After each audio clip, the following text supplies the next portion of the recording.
កន្លែងម៉ាស្សាបាទកន្លែងម៉ាស្សាខ្លះហ្នឹងគឺប្រកបម៉ាស្សាដាក់តម្លៃថោកប៉ុន្តែប្រកបដោយទុច្ចរិតសួស្តីបងប្អូនជាទីរាប់អានថ្ងៃហ្នឹងក៏ជាថ្ងៃ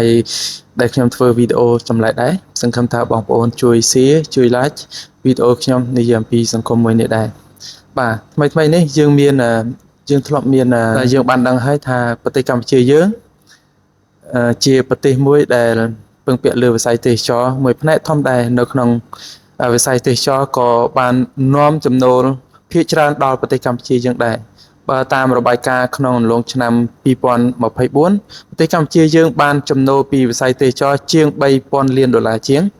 ហើយក្នុងនោះមានអ្នកដែលទទួលបានផលកម្រៃចេញពីវិស័យទេសចរទាំង direct និងទាំង indirect បានន័យថាទទួលផលកម្រៃទេសចរផ្ទាល់និងមិនផ្ទាល់បានអញ្ចឹងផ្ទាល់ណា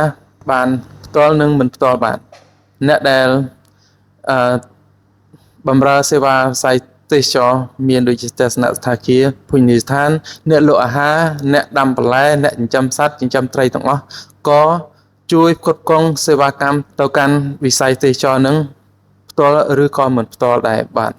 អញ្ចឹងហើយបើយើងដឹងថាវិស័យទេសចរជាចំណែកមួយនៃសេដ្ឋកិច្ចធំរបស់ប្រទេសកម្ពុជាយើងមានបងប្អូនខ្លះក៏មិនសូវបានយល់ដឹងមិនសូវបានកែលម្អក្នុងវិស័យទេសចរនឹងឲ្យខ្លាំងក្លាមែនទេ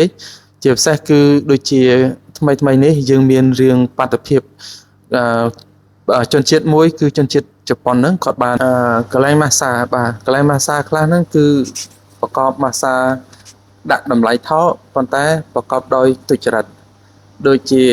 រឿងថ្មីហ្នឹងកន្លែងម៉ាស្សាមួយដែលលួចយកលុយ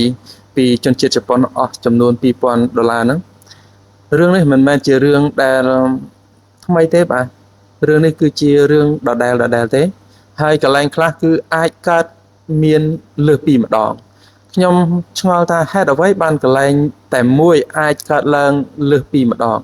ហេតុអ្វីក៏សន្តិសុខឬក៏អាជ្ញាធរដែលនៅក្នុងតំបន់នោះមិនចាត់ការកន្លែងដែលប្រព្រឹត្តដែលធ្វើឲ្យ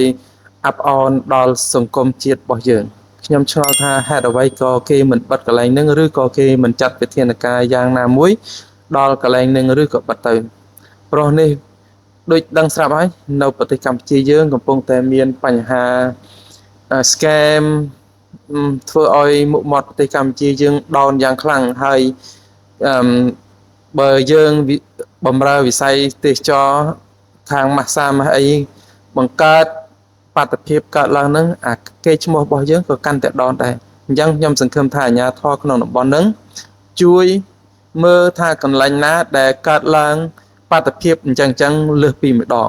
អញ្ចឹងបើលើសម្ដងទេគួរតែដោះក្អែលគាត់ចេញទៅគួរតែហៅគាត់អប់រំទៅឬក៏ចាត់វិធានការតាមច្បាប់ណាមួយឲ្យស័ក្តិសមនឹងទង្វើរបស់ខ្លួនទៅខ្ញុំសង្ឃឹមថាអាជ្ញាធរមិនគួរបណ្តែតបណ្តោយឲ្យកើតបាតុភិបដូចនេះទៀតទេបាទខ្ញុំសូមអរគុណជម្រាបលាបាយ